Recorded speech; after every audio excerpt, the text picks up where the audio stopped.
Hi and welcome to part 3 of my talk books, and this time we're going to talk about a book that you would at first glance think, no, hang on, how can anybody write a book that thick about flies? Which it is, The Secret Life of Flies, and it's by McAlister. And it actually, I think it's actually worth pointing out what it says on the front here.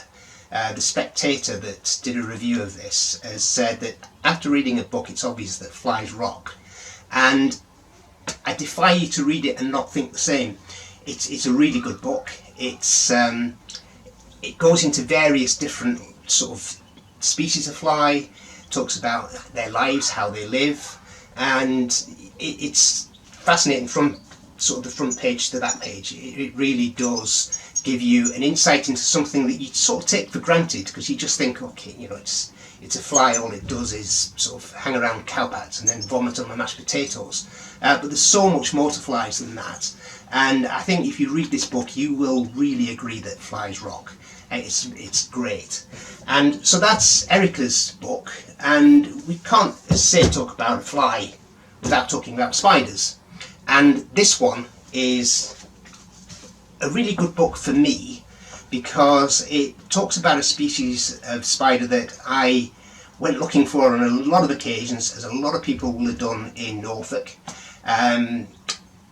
It's a fly that it's a spider even. It's definitely not a fly.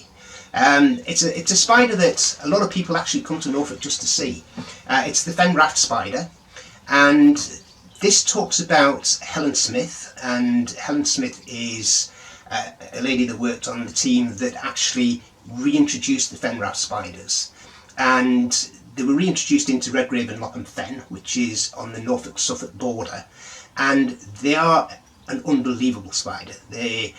When you first see them, you can't believe that, you know, this is a spider that actually lives in the UK. You know, it's a big beast of a spider, and I was made up this year because I've actually now managed to see them, and ironically I saw 2 in the same weekend at 2 different places, which, considering I'd been looking for them for about 6 years, obviously wasn't looking hard enough.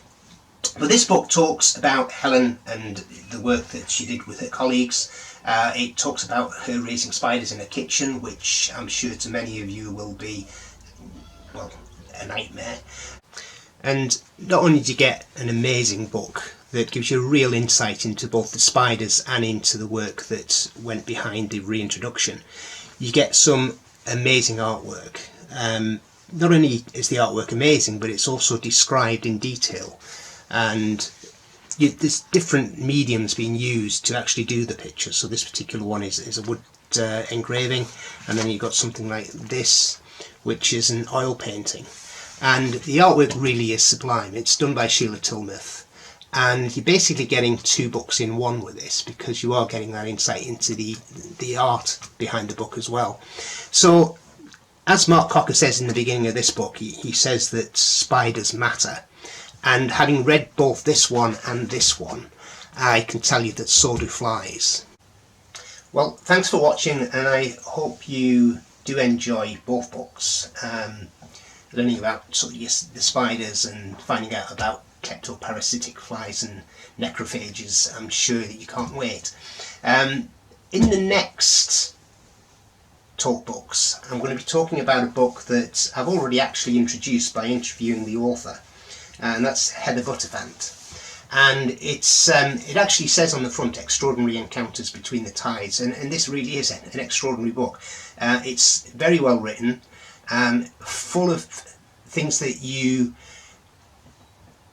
will have come across while you were doing rock pooling, if you were doing rock pooling as a kid, but never really understood. It just is amazing, and I know that if you've seen my second interview with Heather, that you'll all be rushing to chapter 17 to find out all about the sea squirt.